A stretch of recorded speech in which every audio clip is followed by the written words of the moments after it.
Saya akan share screen-nya dulu. Screen one. Iya, ini dia. Oke.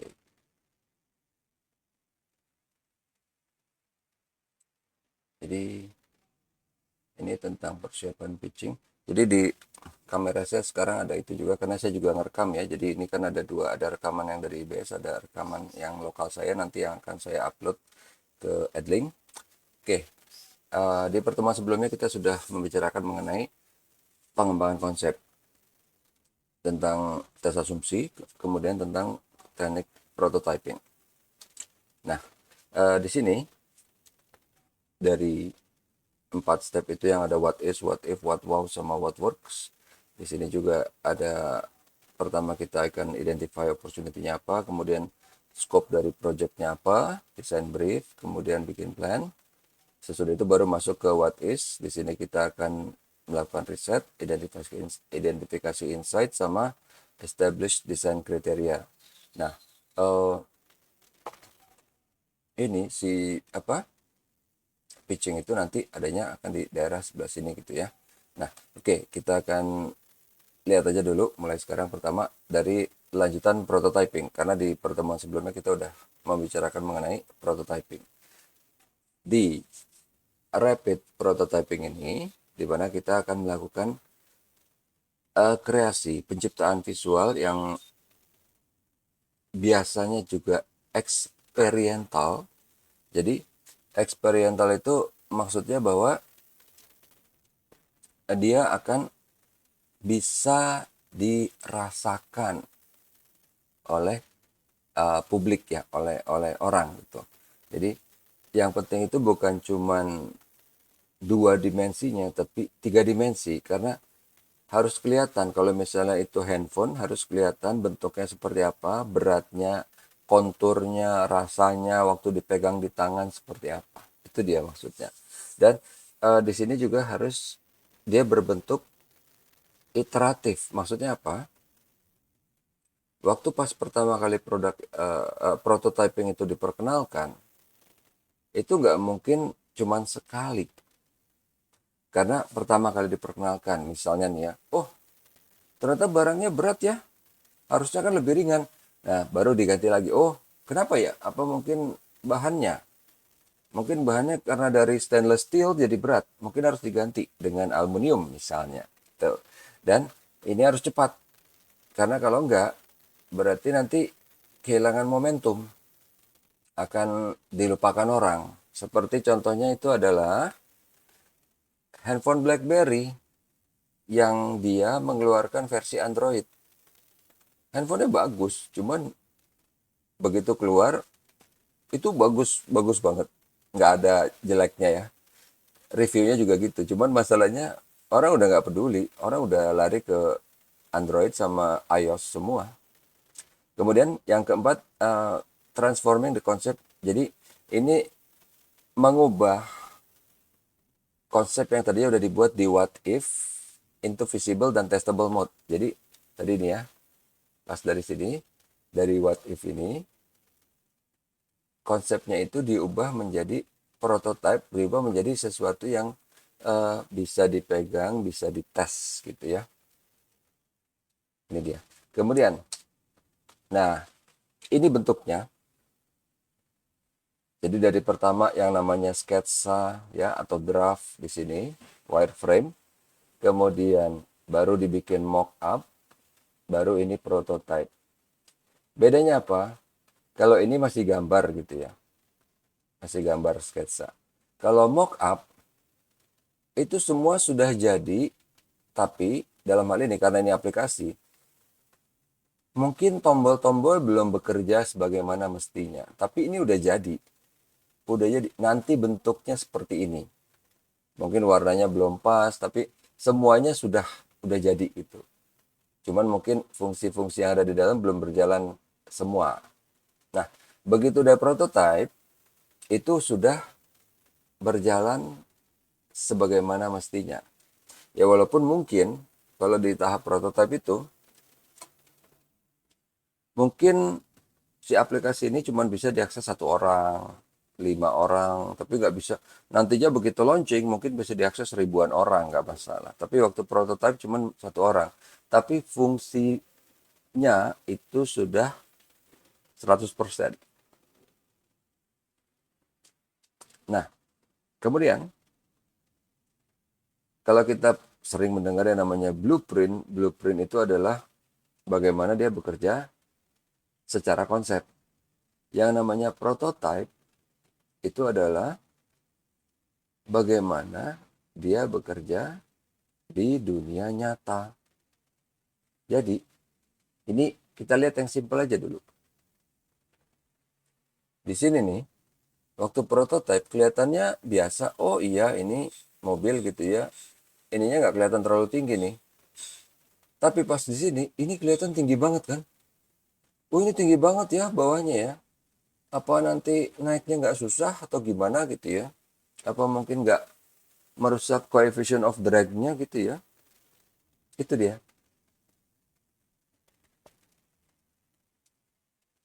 Nah, si blueprint itu sering kali dikatakan sama dengan mock-up. Mock-up yang ini nih. Nah, ini.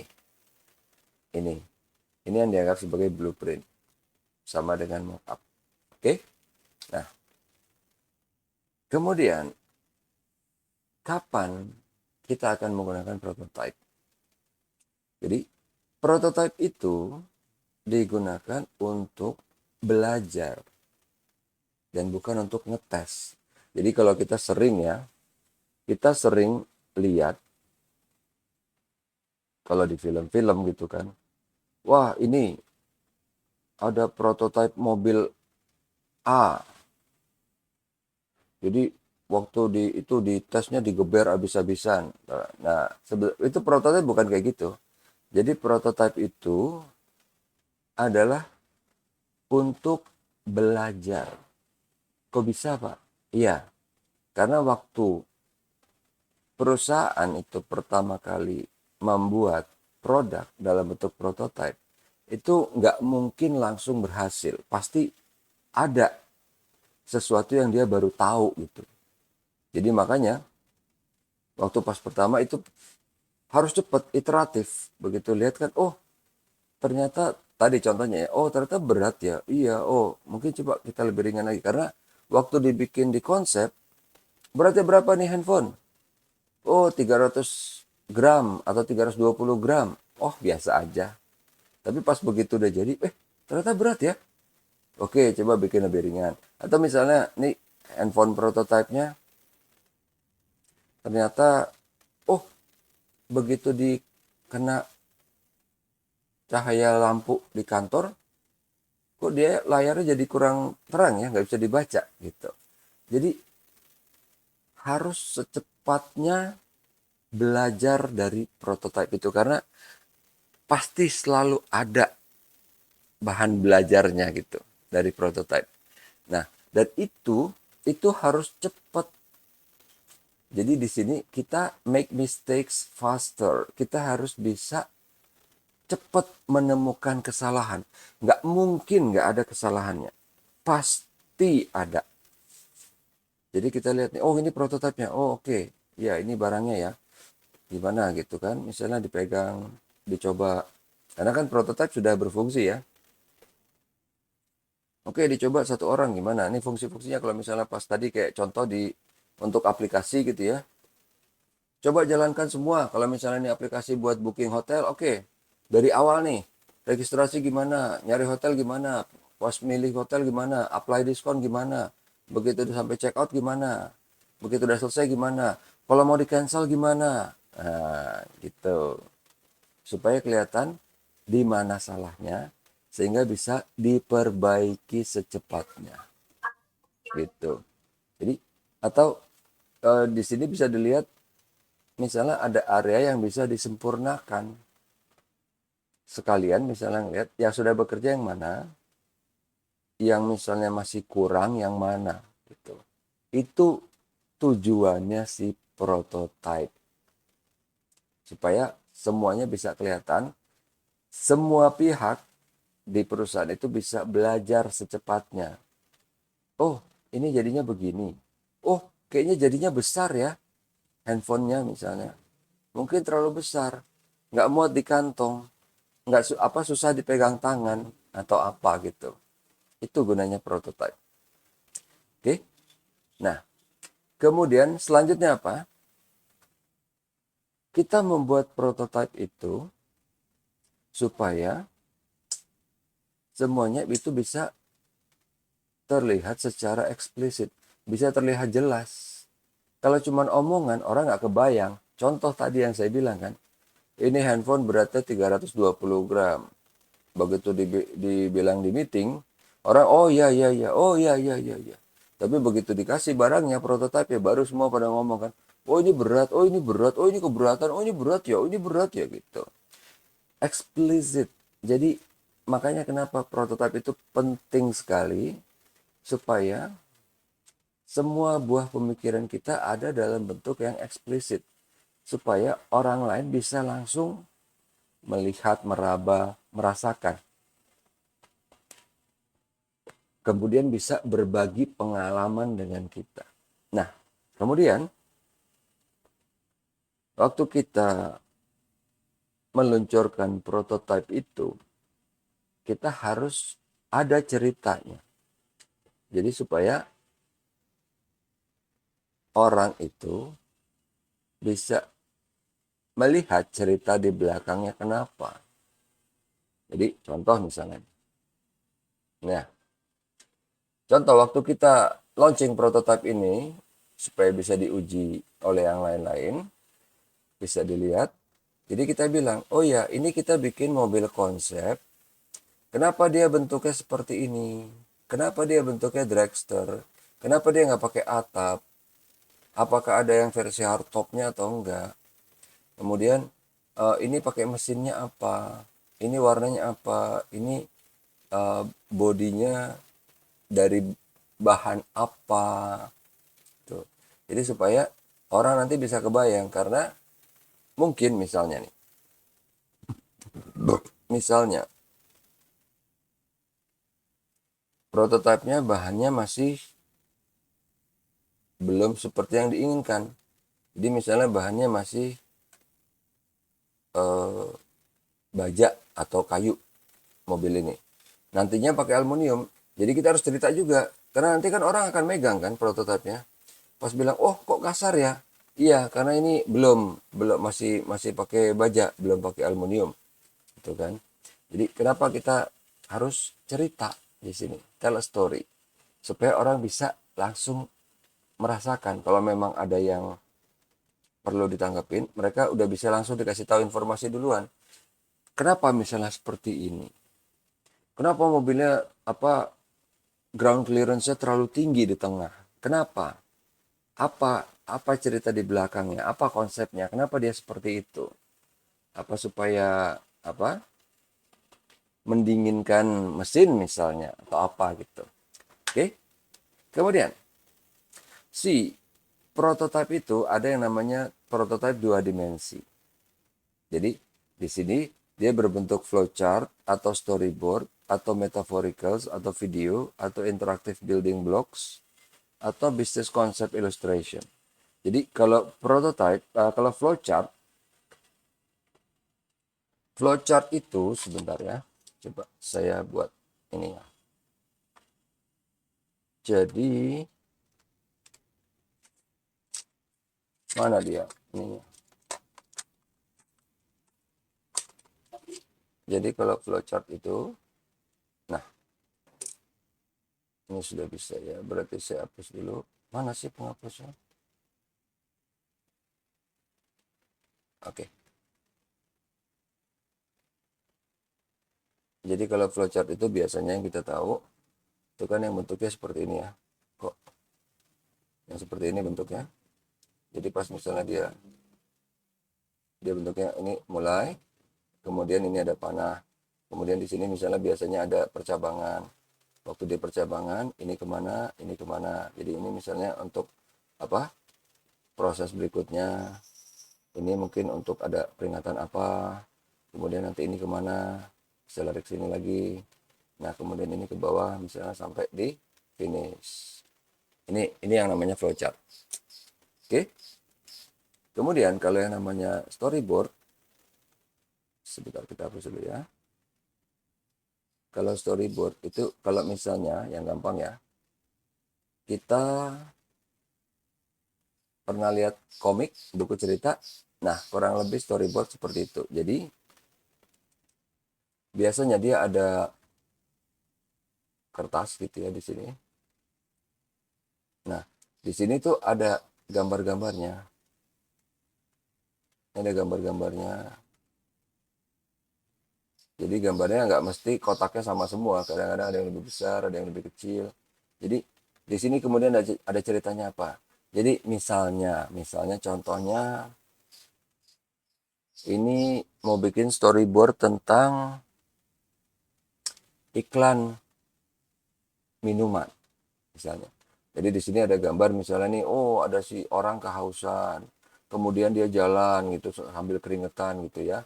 Kemudian dia ngelihat ada botol minuman, kemudian dia ambil, dia minum sampai apa?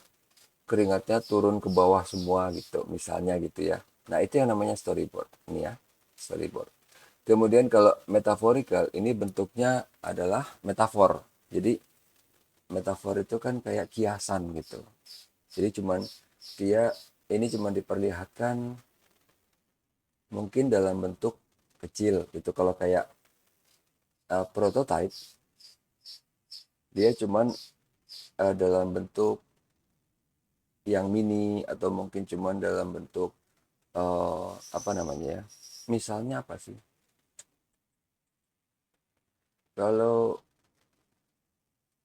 si ini contohnya ya, kayak waktu itu yang saya pernah kasih lihat itu adalah metaphorical tuh gini misalnya ya. iPod sebentar. Nah, kok lama? Ah, nggak kelihatan.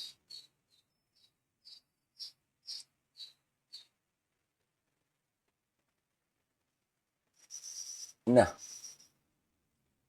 ini contohnya kurang lebih seperti ini. Walaupun ini adalah produk jadi ya. Ini sama Apple diluncurkan bentuk iklannya siluet seperti ini. Nggak kelihatan. Produknya aja cuma sekilas kelihatan. Tapi orangnya cuma kelihatan seperti siluet aja gitu kan. Nah, itu dia maksudnya. Itu dia maksudnya kalau di sini metaforikal kurang lebih seperti itu. Oke. Nah, kemudian ada yang namanya video, udah tahu. Interactive building blocks itu kayak Lego itu. Kemudian kalau business concept illustration itu lebih kepada kayak patung gitu ya, kayak jadi dia cuman bentuk aja tapi nggak berfungsi. Jadi kalau mobil cuman kayak kayak model tanah liat gitu. Jadi oke. Kemudian kalau yang namanya 3D prototype itu di sini ada yang namanya kayak yang ini nih ya. Jadi dia ukuran sudah seperti produk yang nantinya akan jadi, tapi bentuknya mungkin masih dari kertas, bahannya mungkin masih dari kertas, sehingga dia harganya mungkin murahnya. Nah, kalau yang namanya functional prototype itu dia sudah berfungsi seperti produk akhir, tapi bentuknya mungkin masih beda. Jadi yang penting fungsinya sudah sama. Kayak waktu itu yang saya kasih tunjuk, iPhone sudah berfungsi seperti iPhone, tapi bentuknya masih gede banget. Nah, ini juga gitu. Jadi harganya nggak terlalu mahal, $600, karena ini menggunakan barang dan komponen yang sudah ada. Kalau ini market test prototype, ini dia benar-benar nanti produk jadinya seperti ini. Makanya kenapa material cost-nya harganya mahal. Karena apa? Dia bikin cetakannya juga kan, karena kan cetakannya belum pernah ada nih. Kalau ini kan tinggal niru-niru dari yang ada. Ini belum pernah ada, makanya kenapa mahal. Jadi ini biasanya dibuat begitu udah benar-benar terakhir. Sebelum kita launching, kita lagi mau learning launch. Jadi kita mau lihat gimana pendapat orang. Maksudnya dari segi warna, waktu dipegang. Jadi yang lainnya semua udah nggak ada masalah nih fungsinya. Yang masalah mungkin bahannya waktu dipegang seperti apa pengalamannya. Karena itu yang kejadian juga di iPhone. Ini udah jadi, prototipe udah di tangannya Steve Jobs. Semuanya udah lancar. Udah di launching. Tapi barangnya belum dijual ke publik gitu ya. Steve Jobsnya baru launching nih, saat ini lagi launching. Begitu selesai dia bilang, delay launchingnya. Kenapa? Ini layarnya kan dari plastik. Karena zaman dulu handphone layarnya dari plastik. Nggak enak rasanya di jari. Itu doang. Layarnya ini rasanya nggak enak di jari. Akhirnya iPhone itu jadi handphone pertama yang pakai kaca Gorilla Glass itu. Itu yang pertama. Karena zaman dulu pakai plastik layarnya. Itu dia. Jadi waktu itu udah jadi prototipe, akhirnya di delay, diganti karena itu. Oke. Nah, kemudian di sini pertama ya, yang kalau pas kita di prototipe, pertama kita harus mulai secepatnya supaya kita bisa make mistakes faster gitu ya. Kita harus mulai yang kecil dan yang gampang. Jadi misalnya kita lihat nih, oke, kita misalnya memang harus bikin prototipe, nggak harus yang sempurna gitu kan. Yang penting cepat. Oke, udah jadi nih. Yang penting apanya dulu. Misalnya gini, kalau katakanlah kita mau bikin kapal laut, gede banget kan, gede banget. Kita start small and simple. Jadi kita bikin mungkin cuma decknya dulu. Ini nanti decknya seperti ini ya, gitu. Decknya aja dulu. Ini nanti decknya seperti ini. Ini nanti anjungannya seperti ini. Nggak langsung kita nunggu sampai jadi semua baru kita tanya pendapat orang. Nggak. Kita start small and simple. Kemudian kita ingat, kita harus bercerita. Apa ceritanya nih kan? Figure out the story that you want to tell. Show, don't tell. Jadi pertama kita harus cerita. Ini apa ceritanya? Misalnya itu bentuknya mobil, ini bentuknya kapal laut. Harus ada ceritanya. Oke, ini anjungannya. Ini nanti letaknya di mana. Ini bisa muat berapa orang. Ini bentuknya seperti apa. Ini bahan dindingnya apa. Kurang lebih gitu. Dan langsung diperlihatkan. Karena ini kan fisik ya, prototipe ya. Ini bentuknya sebesar ini. Jadi orang lihat, oh besar sekali, oh kecil, atau apa. Jadi diperlihatkan.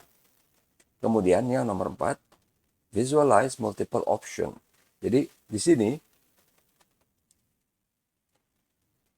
harus ada banyak opsi. Maksudnya gini, contoh kalau anjungan kapal laut ya.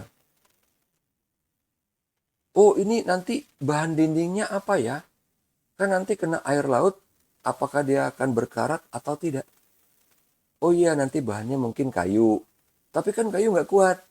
Oh iya mungkin nanti uh, aluminium misalnya gitu ya. Jadi karena nanti pasti akan ada banyak input. Kita harus punya banyak opsi. Jadi ini berhubungan nanti dengan poin kelima. Play with your prototypes. Don't defend them. Jadi kalau orang kritik, kita jangan marah kan. Enak aja kritik-kritik. Ini susah tahu bikinnya sampai 2 hari nggak tidur. Jangan. Jadi karena orang itu pasti akan banyak input. Jadi kita bermain-main dengan prototype. Oh iya, coba kalau diganti ya. Coba ini anjungannya kalau diganti bahannya dari kayu gimana jadinya? Gimana pendapat yang lain? Kayu gimana? Kayu gimana? Oh enggak, nanti keropos, kena rayap. Oke. Kalau gitu kalau pakai aluminium gimana? Mahal atau enggak? Bagus atau enggak? Itu dia maksudnya. Oke. Kemudian itu yang pertama ya. Untuk lanjutan dari prototyping.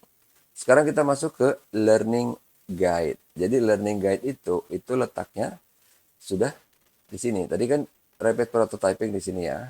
Kemudian dia sudah mau masuk ke what works. Itu kita akan masuk ke si learning guide. Jadi learning guide itu apa? Pertama, sebenarnya tujuan strategis kita itu apa untuk membuat produk ini. Tujuan strategis loh ya. Tujuan kita yang umum ya supaya membuat produk yang laku, profitnya besar. Tapi tujuan strategiknya apa? Harus ada, biasanya ada. Kayak kita misalnya mau bikin handphone, kita perusahaan Xiaomi. Kita mau bikin handphone, Xiaomi Redmi Note 14 Pro. Kenapa kita mau bikin 14 Pro? Apa hubungan dia dengan Redmi Note 14? Yang Pro di atas. Seberapa tinggi dia di atas? Dia harus lebih rendah dari Xiaomi Mi 14 misalnya. Atau Xiaomi 14 aja. Nah, oke. Dia lebih rendah dari keduanya. Harganya gimana? Itu dia maksudnya. Oke. Kemudian di sini ini juga highlight the untested assumption di sini ya. Jadi kok nggak ada sih? Ini dia. Jadi kita punya asumsi waktu awal gitu kan. Oh, Redmi Note 14 Pro misalnya asumsinya, oh eh, pelanggan atau konsumen itu pengennya misalnya yang lebih baik dari 14. Jadi itu 14 Pro gitu kan. Atau karena kan ini ada dua. Pelanggan konsumen itu pengen yang lebih baik dari 14 atau lebih baik dari pendahulunya 13 Pro. Ya kan? Itu dia. Nah, kemudian di poin berikutnya, gimana caranya kita akan mengetes asumsi tersebut? Bikin prototype, undang konsumen, cobain, gimana? Nah, itu dia, ya enggak? Kemudian, we will learn more through the interaction. Ini dia. Jadi, begitu kita ngetes asumsi lewat apa? Fokus group discussion, undang konsumen. Jadi, dengan berinteraksi dengan konsumen nanti akan kelihatan. Oh, mana yang udah bagus. Oh, mana yang masih jelek. Terus misalnya customer bilang, saya punya nih yang 13 Pro. 13 Pro kayaknya lebih bagus ya layarnya. Kok yang 14 Pro enggak? Nah, ya kan? Berarti orang tetap punya ekspektasi. Ini minimal sama dong dengan 13 Pro atau mungkin harusnya lebih baik. Gitu dia. Oke.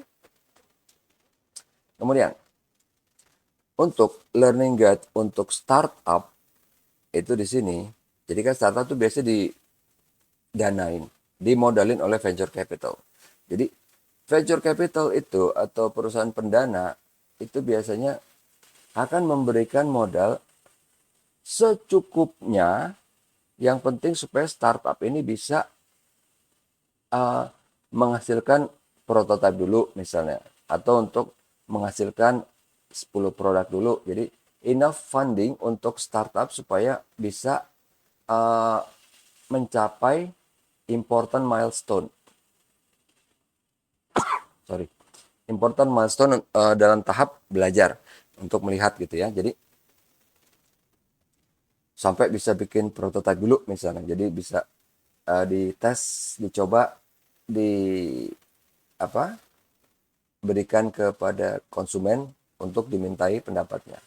Nah, kemudian kalau misalnya ini ya responnya positif, kemudian akan turun cair tuh funding berikutnya. Kemudian yang ketiga, kalau enggak, misalnya gagal atau responnya negatif, gimana nih? Mau terus apa enggak? Venture capital bisa oke, misalnya nggak usah terus. Apa dia rugi? Enggak. Karena dia dapat pengalaman berharga nih. Oh, misalnya nih, kalau handphone dibuat layarnya memanjang, itu nggak bagus. Walaupun dulu pernah ada yang buat misalnya gitu kan.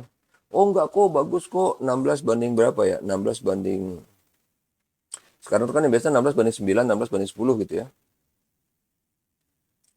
Misalnya 16 banding 5 gitu, jadi panjang gitu dia ya. Jadi kayak tongkat. Bagus atau enggak?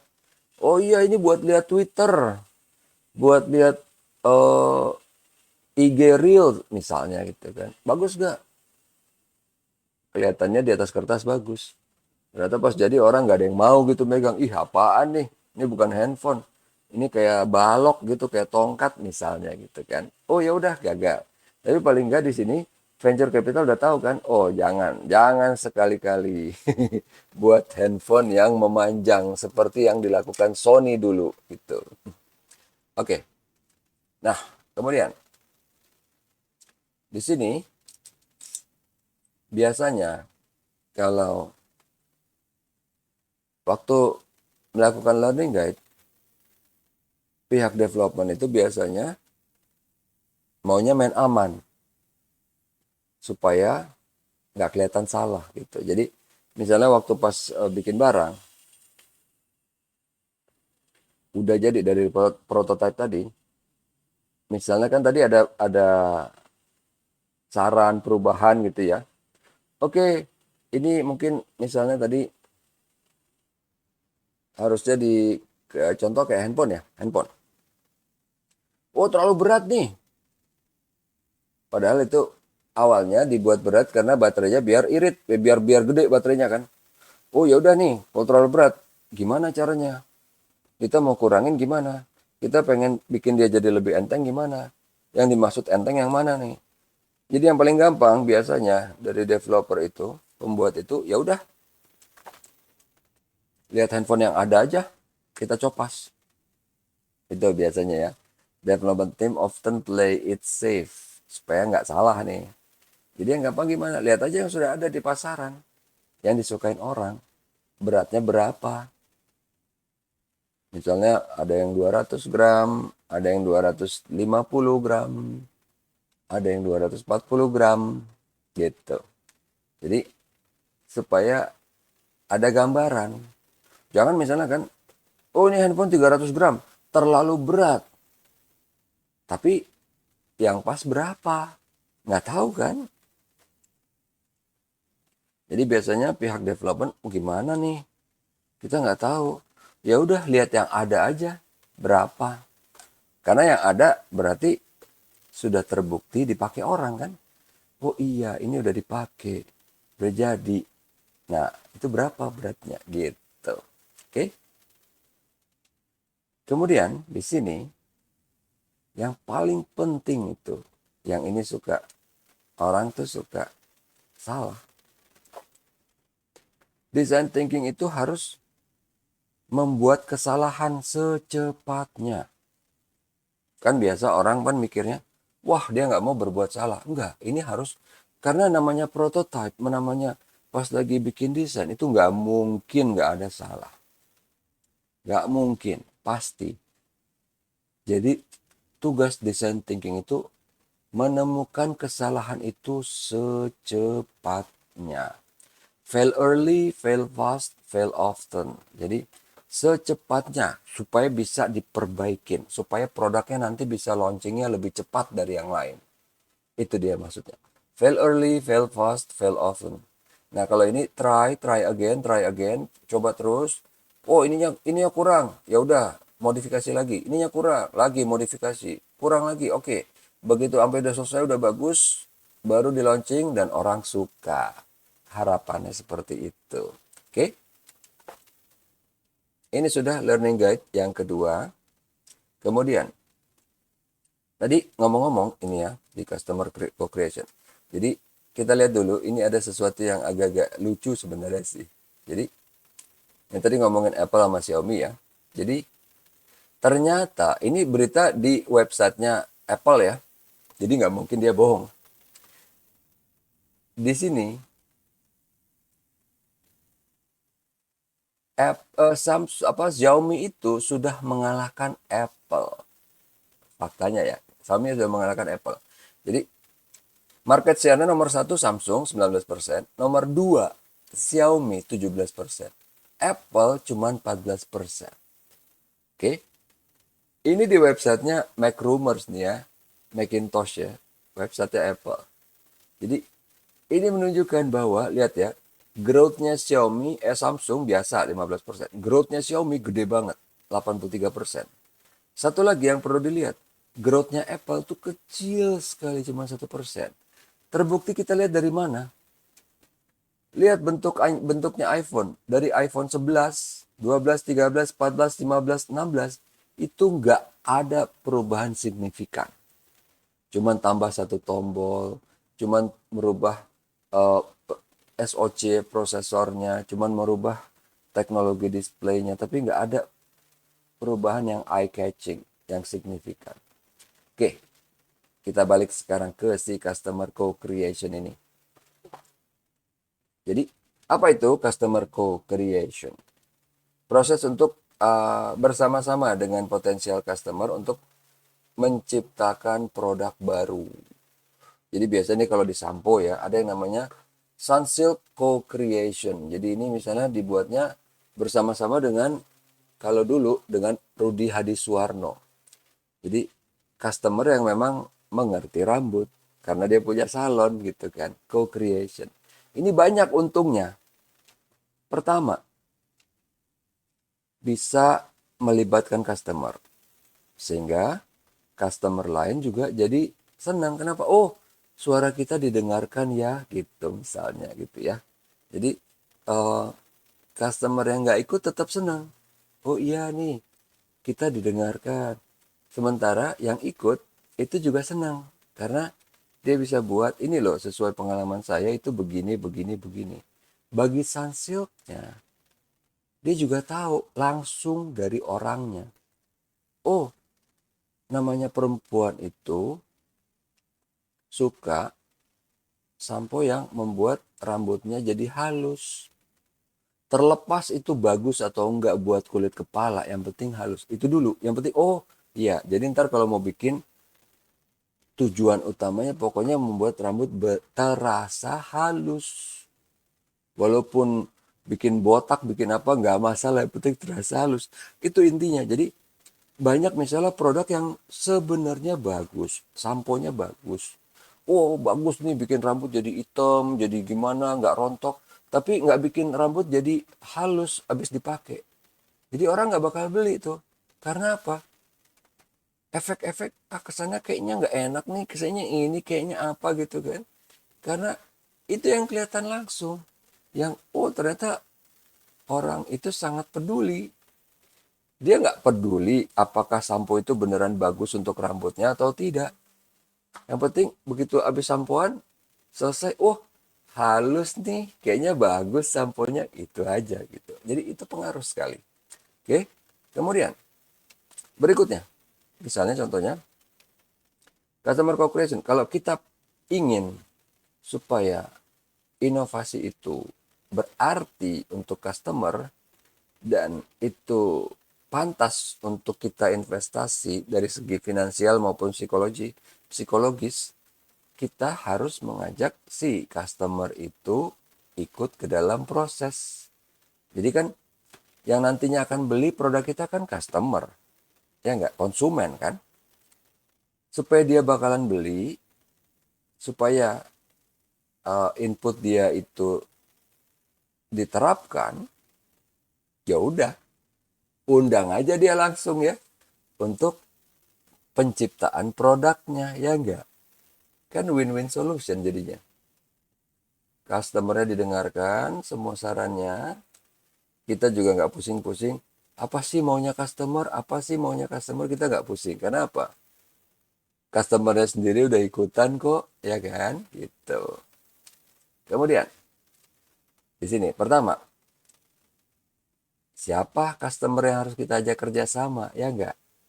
Jadi orang ini harus yang memang dia care dengan produk kita. Itu penting, ya kan? Jadi di sini kemudian dia harus mewakili banyak orang. Ya kayak contohnya Rudy Hadisuwarno, iya. Kenapa? Dia yang punya salon. Dia sudah ketemu banyak orang. Dia sudah mendengarkan input dari banyak orang. Itu maksudnya. Kalau misalnya customernya bukan Rudy Hadisuwarno, customer biasa, kita harus manggil beberapa customer yang mewakili beberapa demografi gitu. Atau beberapa tipe pelanggan. Oh, ini dari yang muda, yang tua, yang menengah, yang kaya, yang sibuk, yang nggak sibuk, misalnya gitu ya. Diversity. Kemudian, poin ketiga. Jadi, ini kita tidak usah pedulikan dulu masalah apa? Oh, nanti ini bakal laku atau enggak? Nanti, itu nanti dulu. Yang penting buat sesuai keinginan customer. Customer pengennya apa? Oke, buat dulu seperti itu. Yang keempat, customernya misalnya ada banyak nih. Jangan semuanya diturutin. Satu-satu dilihat dulu. Oh, saya pengen produknya gini. Kenapa? Kenapa pengen seperti itu? Ada alasan yang jelas nggak? Supaya pas kita terapkan, diharapkan customer lain juga menyukai saran itu. Gitu. Kemudian, ini yang terakhir. Jadi, waktu kita mau memulai untuk bekerja sama dengan si customer, kita kasih pilihan. Ini mau yang mana produknya? Oh, sampo. Sampo yang mana? Sampo perempuan apa laki? Ya kan? Ada pilihan dong. Kita mungkin agak curiga kalau dia perempuan, tapi dia, oh saya mau sampo yang laki. Kok bisa? Kan kamu perempuan, misalnya gitu kan. Jadi, yang penting tapi ada pilihan. Oh, misalnya gini, dia perempuan. Kita bingung kan? Kamu kenapa mau bikin sampo untuk laki-laki? Karena saya punya salon. Pelanggan saya laki-laki semua. Saya tahu sampo laki-laki yang bagus apa. Nah, jadi ketahuan kan? Bukan berarti harus ditolak juga. Kita tanya, kenapa kamu milih? Jadi kan ada menu, pilihannya apa aja. Oh, pilih yang A. Kenapa yang A? Pilih yang B. Kenapa yang B? Itu dia maksudnya. Kemudian, di sini, berikutnya, kita udah buat dulu awalnya. Jadi, nggak langsung dari nol dia desain. Kita udah buat, nih udah ada produk. Kurangnya di mana ya? Ada input nggak? Gitu. Jadi, udah langsung kasih dulu produknya. Baru nanti diperbaikin. Gitu. Provide visual stimulus, but leave it rough. Jadi masih kayak, ya itu masih kayak prototype. Yang ketujuh, uh, coba kita bantu customer untuk berkomunikasi secara visual. Jadi begitu dia pegang samponya misalnya nih ya, samponya dia pegang. Ini bukanya gimana ya? Kok agak susah? Nah, oke, coba ini bukanya pop off ya, pop off. Cetek kebuka gitu. Gimana? Kayak gini nih.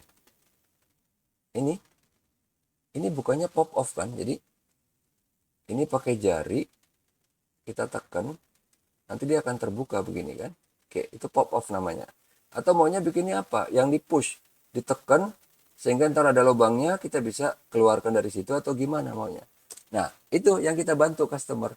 Jadi di sini kita membantu customer untuk berkomunikasi secara visual nih. Oke, tutupnya susah. Terus enaknya yang mana? Pop off atau push on atau apa?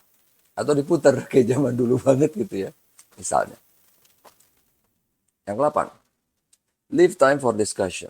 Jadi kita biarkan nih. Jadi kita udah membantu customer, udah kita kasih prototype, udah kita bantu komunikasi visual. Nanti antar customer kita tinggalkan nih, biar mereka diskusi. Nah gitu. Kemudian begitu udah selesai, baru kan kita datang lagi. Gimana diskusinya? Oh iya ini kita hasilnya begini, begini, begini. Oke, pas dilihat gitu kan. Misalnya nih, oh kita akhirnya sukanya tombol apa samponya diputer. Oh tapi kalau diputer itu kayak zaman dulu. Orang apa bakal suka nih? Ini kan soalnya zaman dulu udah pernah ada loh. Oh iya, dan lagi kalau diputar misalnya nih, diputar orang lupa nutup atau gimana begitu jatuh langsung tumpah semua. Nah, ada alasan kan? Diputar tuh bagus, tapi kalau tumpah langsung jatuh gimana? Oh ya udah, kita diskusi lagi, balik lagi kan gitu. Yang penting nih ada di sini langsung kita kasih feedback. Misalnya, oh itu saran bagus sekali, kita akan langsung terapkan. Oh ini saran kayaknya kurang, karena apa? Kita udah buat nih dulu yang model putar, udah ada dari tahun 70-an. Tapi orang banyak yang protes karena begitu jatuh langsung habis sampunya tumpah. Gitu. Oke, customer co-creation. Kemudian, jadi yang berikutnya di sini ada yang namanya learning launch. Apa itu? Jadi ini adalah eksperimen yang dilakukan di marketplace secara murah dan cepat. Jadi marketplace itu maksudnya bukan Shopee, Tokopedia, Lazada, walaupun itu sebagai contoh bisa. Jadi again yang paling gampang kita ambil contohnya waktu iPhone launching. iPhone launching itu nggak serentak di seluruh dunia loh. Launching itu biasanya dari dulu. Yang pasti itu di dua tempat di Amerika, yaitu di California sama New York. Dia launching di situ. Kelihatan kan? Wah, orang antri apa enggak? Iya, pas orang pakai buka kan langsung di-review di YouTube gitu kan. Gimana nih? Jadi kelihatan kan? Oh, ternyata misalnya apa nih? Warna putihnya terlalu mutiara, kurang putih bersih misalnya. Ya udah, mungkin bisa diganti langsung warnanya. Kalau itu kan gampang kan, cepet kan. Atau misalnya eh apa ya? Produknya apa ya? Terlalu berat, jangan terlalu berat. Itu pasti udah ketahuan dari awal. Produknya itu misalnya ternyata dia kalau kena cahaya matahari warnanya jelek misalnya. Atau apapun itu, di learning launch itu akan langsung nanti kelihatan gitu. Orang nge-review gitu kan. Oh, ternyata ini pas begitu connect ke internet dan ke wifi, ternyata masalah. Kalau dua-duanya ada, misalnya kayak gitu kan. Atau misalnya ini yang mungkin nggak bisa tertangkap waktu pas di tahap pembuatan. Ini waktu connect ke wifi biasa aja. Tapi begitu wifi-nya ada banyak, ada ratusan, dia langsung hang tuh bingung misalnya gitu kan. Learning launch. Karena learning launch itu terjadi di iPhone. Contoh apa sih? Si iPhone itu dia naruh antena itu di bawah, antena handphone ya, di bagian bawah. Padahal kan semua handphone taruh di atas. Tapi dia nggak mau. Karena waktu itu menutupi apa gitu ya di desainnya. Taruh di bawah. Jadi otomatis waktu pas dipegang, antenanya ketutupan. Sinyalnya jelek. Bahkan hilang sinyalnya. Learning launch kan. Itu baru ketahuan. Karena waktu pas dilihat, nggak ada masalah dengan bentuknya. Orang coba karena pakai wifi nggak masalah. Tapi pas begitu udah pakai paket data, dipegang di tempat yang sinyalnya nggak bagus, langsung hilang. Sementara handphone lain nggak hilang sinyalnya. Nah, itu dia. Kemudian, di sini si learning launch itu dia ya berfungsi kayak jembatan antara customer co-creation sama commercial rollout. Jadi waktu co-creation udah bikin, udah jadi nih. Oh kita terima input dari customer, udah jadi produknya, udah jadi prototype lagi. Udah bukan prototype namanya. Kalau udah habis customer co-creation itu namanya udah bisa dibilang commercial product, commercial prototype atau mungkin commercial product ya. Apa beta version kalau bahasa yang gampang sih. Versi awal. Udah jadi. Kemudian ini gimana nih sebelum kita luncurkan ke seluruh dunia. Kayak Apple kan. Oh, dia masih ada waktu memperbaikin lagi gitu. Walaupun waktu iPhone nggak ada waktunya. Karena itu udah langsung launching. Itu ditemukan oleh para reviewer gitu. Kemudian di sini udah nggak pergi ya. Oke. Caranya gimana yang paling gampang? Ya udah, produk itu kita pinjamkan atau berikan kepada channel YouTube yang followernya banyak untuk dites. Nanti dia akan kasih input kayak dari Marcus Brownlee gitu ya, atau mungkin dari uh, Who's the Boss, Mr. Who's the Boss, atau mungkin dari Gadgetin ya, Tag ID, banyak itu kan. Kita kasih, nanti dia akan kasih input. Dan kita harus bilang, kasih input yang objektif. Karena kalau perusahaan yang benar, itu justru dia suka. Kalau jelek, bilang jelek gitu. Supaya diperbaikin. Jangan bilang bagus-bagusnya aja. Oke? Kemudian, cara yang kedua adalah dengan, kalau di aplikasi itu, merilis beta version. Jadi yang dirilis masih beta. Baru nanti dapat input. Nanti rilis lagi update-nya seperti apa gitu. Baru nanti keluar yang namanya rilis candidate RC. Kalau ini kan masih awal banget alpha, kemudian beta. Habis beta kemudian nanti RC. Rilis candidate 1, 2, 3, 4 gitu kan. Baru nanti full version release. Oke. Nah, on-ramp, apa itu maksudnya? Kalau misalnya produk kita baru, belum dikenal. Jadi biasanya on-ramp itu supaya orang mau pindah ke produk kita. Kita harus kasih insentif. Jadi kalau dulu Samsung Galaxy awal-awal, dia kasih insentif, tukar handphone kamu, kondisi apapun juga, dihargai 500.000, saya ingat tuh. Mau kondisinya hancur apa gimana, dihargai 500.000. Ya tapi itu bukan dalam bentuk uang, tapi dalam bentuk diskon untuk beli Samsung Galaxy S. Kalau nggak salah dulu S3 atau S4 gitu ya. Itu dia. Kasih insentif. Supaya customer mau termotivasi untuk mencoba produk kita. Karena produk kita baru kan istilahnya. Karena dulu mungkin produk yang udah lama ada tuh Nokia handphonenya kan. Samsung masih baru. Gitu. Nah di sini learning launch itu harus bisa sekalian ngetes strategi on-ramp kita. Yang kalau kayak Samsung tadi kan. Untuk nyoba. Jadi kayak tadi misalnya tukarkan handphone kalian kondisi apapun dihargai 500.000 diskon untuk beli Samsung Galaxy. Kita tes dulu di learning launch, jangan langsung semua. Nanti orang bawa handphone busuk yang udah hancur, udah tinggal casingnya doang, udah tinggal gantungan kuncinya aja gitu kan dibawa, jangan. Makanya kita lihat nih, gimana respon customer, gimana respon konsumen. Jadi itu di situ kita ngetesnya waktu di learning launch. Strategi on-ramp kita gimana? Bisa mendongkrak penjualan nggak? Atau malah merugikan? Itu maksudnya. Oke? Kemudian, di sini, social technology sama learning launch, itu keduanya itu sangat berhubungan erat. Pertama, di sini, kita harus menghubungkan keduanya. Jadi kalau kita mau bikin learning launch, bisa aja nih yang paling gampang. Kita rilis beta version,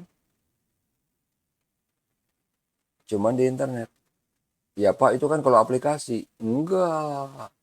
Xiaomi itu waktu launching, awal-awal dia kebanyakan cuman bisa dibeli di internet, cuman bisa online. Kok gitu Pak? Iya. Coba bayangin, untungnya apa? Dia nggak perlu setup toko, dia nggak perlu bikin acara kayak si Apple, nggak perlu bikin balon-balon segala macam kan. Cepet kan? Nggak ada biaya. Ya nggak. Bikinnya online. Orang taunya dari mana Pak? Orang bisa tahu. Dikasih tahu ke influencer, ya nggak. Bikin iklan gede-gedean.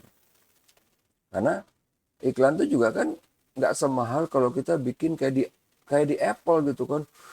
Ngundang harus berapa ratus karyawan, mempersiapkan ratusan karyawan, nanti yang datang ribuan orang. Oh itu mahal sekali. Dibanding kita cuman bikin iklan. Walaupun gede, tetap aja itu lebih murah. Yang kedua, misalnya kita jangan sampai kita gagal memprioritaskan dari sekian banyak ide sama prioritas gitu. Jadi Misalnya nih, ada banyak ide. Mana yang paling penting? Jadi kita udah learning launch nih, udah ketahuan nih dari semua reviewer. Oh, yang kurang ini. Kemudian reviewer lain bilang yang kurang ini. Oke, harus kita lihat mana yang bisa kita prioritaskan. Maksudnya apa? Bukan berarti semuanya nggak penting. Ada hal yang misalnya nggak bisa dimodifikasi secara cepat. Nah, itu yang mungkin harusnya nanti. Yang prioritas sekarang yang mana gitu. Kemudian yang ketiga, misalnya gagal untuk membuat prototype atau memvisualisasikan dengan benar. Maksudnya, ini kita waktu lagi udah buat prototype, harus ada cerita kan. Kemudian harus ada bentuknya kan. Gambarnya juga kelihatan. Bendanya kelihatan. Supaya orang langsung tahu nih, oh ini kenapa dibuat seperti ini. Ini kenapa warnanya begini. Ini kenapa warnanya, ada berapa warna? Cuman 4. Empatnya apa aja. Kenapa ada putih, kenapa ada merah, kenapa ada kuning misalnya, kenapa ada biru. Gitu kan. Nah, itu yang perlu dilakukan di learning launch itu supaya nantinya pas di apa itu harus dilakukan dalam bentuk prototype supaya kelihatan, supaya nanti waktu learning launch itu penerimaan orang udah nggak terlalu jelek. Kalau prototipenya itu asal-asalan atau bahkan nggak ada, waktu learning launch itu kritik banyak banget pasti. Jadi bingung nanti perusahaan. Oke. Kemudian di sini apalagi sih kekurangannya kalau misalnya si perusahaan itu tidak menghubungkan sosial teknologi dengan learning launch. Jadi nantinya kalau kayak Xiaomi dia cuman launching di internet. Kalau nggak ada iklan, orang nggak ada yang tahu. Waktu launching nggak ada yang lihat, nggak ada yang beli, nggak ada yang review. Nah, itu dia pentingnya kan. Jadi kenapa ini perlu dihubungkan antara si sosial media, sosial teknologi dengan learning launch.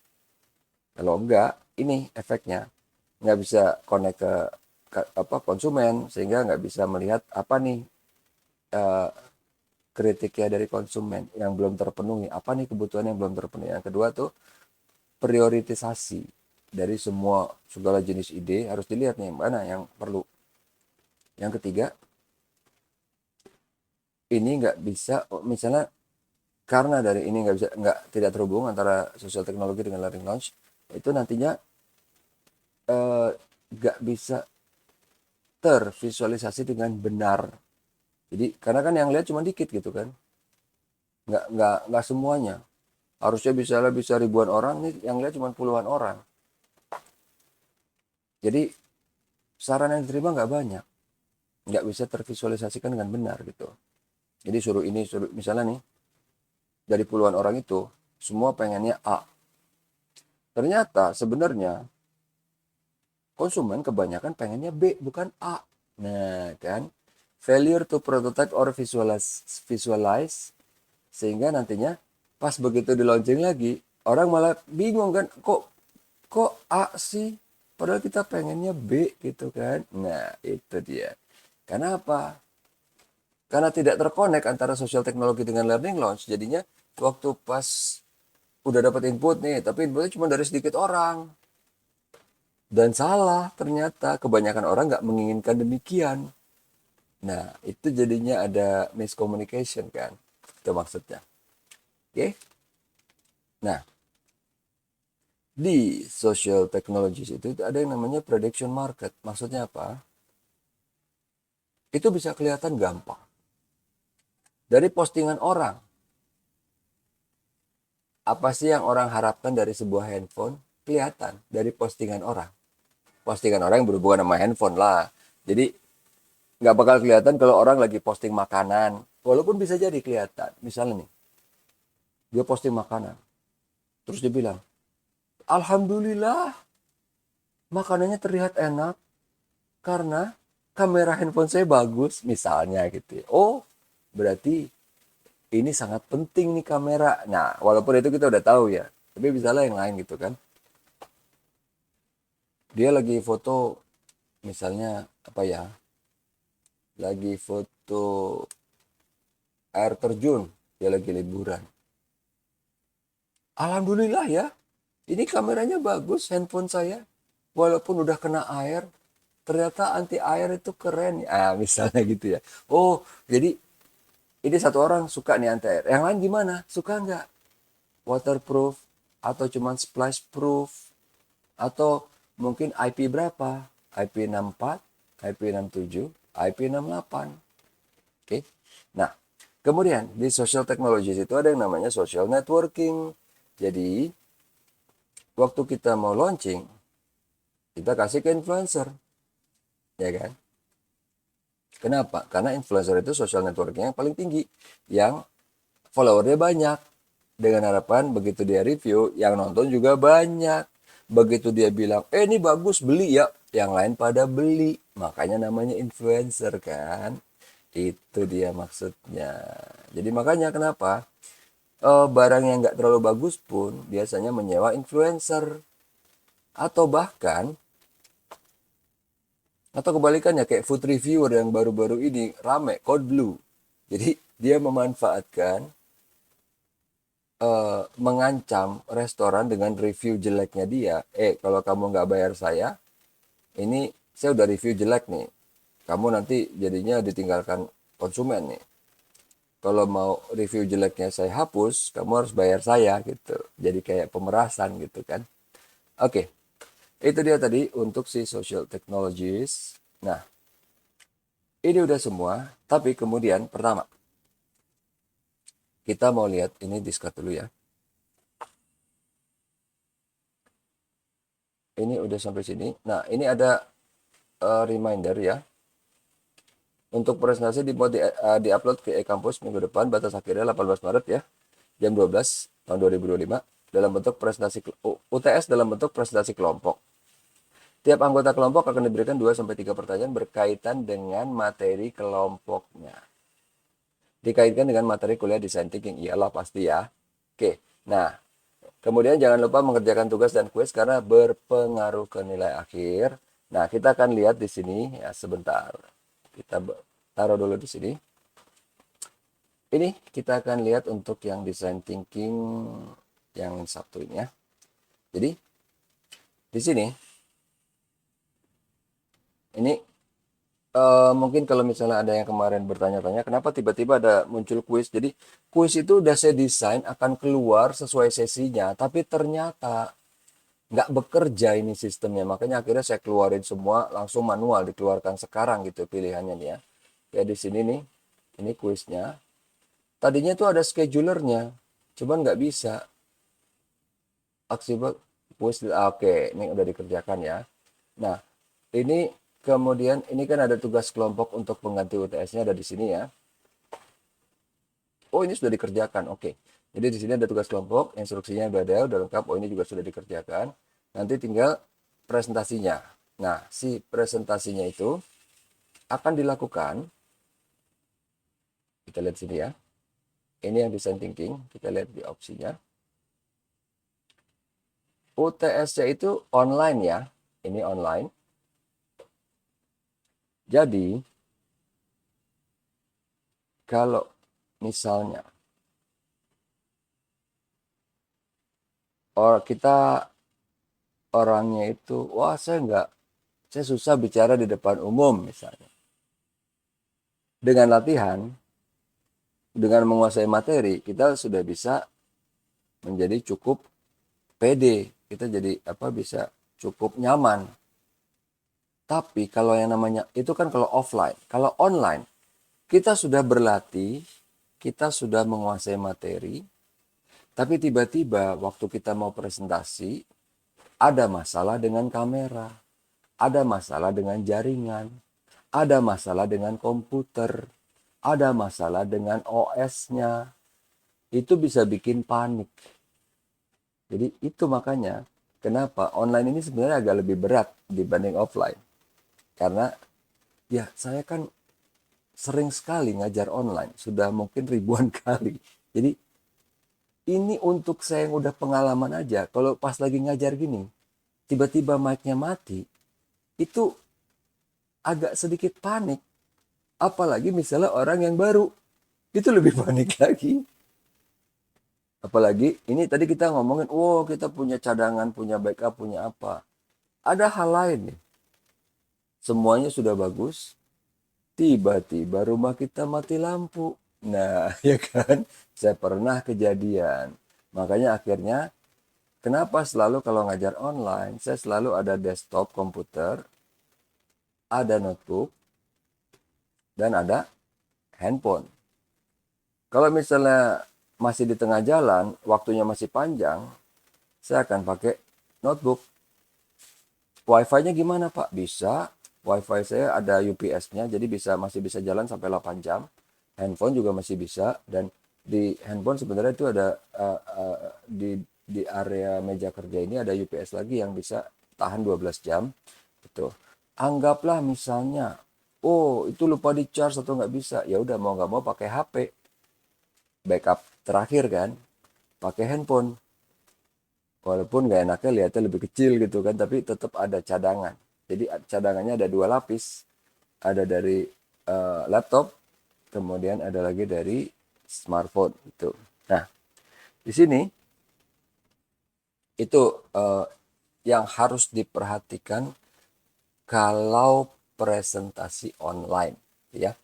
Nah, kemudian di sini kita mau lihat dulu untuk di tugas sesi pembelajaran ya. Jadi di sini kan tiap materi, anggaplah yang ketiga dulu deh, kita rollback 3 poin misalnya di sini. Untuk tugas tentang apa sih? Sepatu. Oh ini oke, sudah dijawab. Jadi sepatu apa yang kita pakai ini kan, ini untuk masalah desain gitu ya. Untuk di sesi 3. Kemudian kalau yang di sesi 4 misalnya, 4 itu tugasnya apa? Jadi di sini tren smartphone itu apa sih? Itu bentuknya, karena ini tren di 2025 gitu ya. Handphone itu pakai layar yang lipat dan menanamkan fitur AI pada semua smartphone. Nah, kalau misalnya duit tuh nggak ada masalah buat kita, apakah kita akan beli handphone lipat? Jika iya, kenapa? Jika tidak, kenapa? Apakah fitur AI pada smartphone itu penting? Apakah kita pernah menggunakan fitur AI pada smartphone? Ini, oh udah selesai ya. Oke, jadi gini, satu hal aja yang perlu diperhatikan. Ada perbedaan antara algoritma sama AI. Jadi ini. Jadi kalau kita lihat di sini, kalau tadi yang berhubungan sama tugas ya, misalnya berarti saya bikin new slide di sini ya. Ini, nah, jadi di sini, ini bagian besarnya ini adalah ini algoritma. Algoritma. Nah, ini bagian yang besarnya. Di dalam sini baru ini ada yang namanya artificial intelligence. Jadi nggak semua algoritma itu AI. Tapi kalau AI pasti mengandung algoritma. Di dalam AI kemudian di sini ada yang namanya machine learning. Jadi metode pembelajaran komputer. Di dalam machine learning ada teknik yang namanya deep learning. Gitu. Jadi ada di sini algoritma-algoritma yang bukan AI. Contohnya apa? Physical well-being di smartphone itu bukan AI. Itu cuma algoritma biasa. Kita pakai Google Maps untuk menentukan rute tercepat, itu bukan AI. Itu greedy algorithm namanya. Gitu ya. Jadi makanya kenapa di sini banyak di luar sana di internet, orang awam juga banyak yang menganggap bahwa kalau misalnya udah algoritma itu udah pasti AI, tapi enggak, karena itu beda. Kalau di AI itu namanya berarti ada kecerdasan buatan, dia bisa mengambil keputusan sendiri, misalnya keadaannya berbeda dari yang diskenariokan gitu. Kalau algoritma nggak bisa. Jadi algoritma cuman ngasih misalnya nih kan, untuk contoh ya dari si Google Maps tadi ya, Gmap ya. Jadi ini udah ngasih rute. Jadi rutenya misalnya nih dari sini ke sini, ini dari titik A ke titik B. B-nya kok Nah, begini ya. Nah, rutenya ini. Tapi kalau misalnya ternyata oh, nggak sengaja orangnya itu dia belok di sini, nah ini harus dikasih rute alternatif kan? Ya enggak. Atau misalnya ternyata pas lagi belok udah ke sini ternyata macet, dia harus dicarikan rute lain yang lebih cepat kan, misalnya begini atau begini gitu kan. Itu intinya. Dan itu sudah ada rute yang disediakan. Memang dari awal parameternya sudah ada. Tinggal dilihat mana yang waktu tempuhnya paling cepat. Menggunakan apa? Karena bisa beda-beda kan. Kalau jalan kaki, beda rutenya sama naik motor. Beda rutenya dengan naik mobil. Itu dia maksudnya. Dan itu algoritma greedy, bukan AI. Oke, balik kita dari sini. Discard lagi, cus, kita balik ke sini. Kalau bukan. Oh ini ya, ya. Fitur AI bla bla bla ini udah oke, oke, ini nggak ada masalah. Yang keempat ya. Kemudian kita akan lihat nih kalau tugas yang 5. 5 itu, oh ini karena ada kelompok yang baru itu apa ada mahasiswa ya, mahasiswa yang baru, makanya di sini baru dibuat kelompoknya di sesi kelima karena mahasiswanya baru ikut bergabung. Tapi di sini kita cek dulu aja. Oke, ininya sudah sama ya. Buat ide bisnis bla bla bla ini ada. Nah, kemudian 5 baliknya nggak ke sini. Ini gimana sih, aneh. 5. Oke, di kelima tugasnya itu adalah berdasarkan dari tugas sebelumnya, kita sudah tahu kelebihan kekurangan smartphone kita. Kemudian buatlah prototipe dari penyempurnaan smartphone tersebut. Nah, di sini tapi karena kan sebenarnya faktor terpenting dari si handphone itu adalah layar sama prosesor. Ya sebenarnya bukan prosesor, sebenarnya SoC namanya, System on Chip.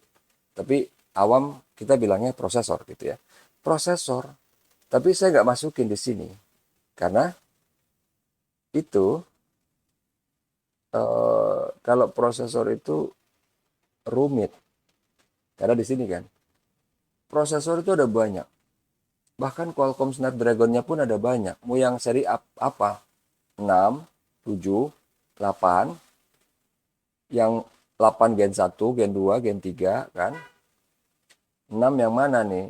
Yang apa misalnya nih?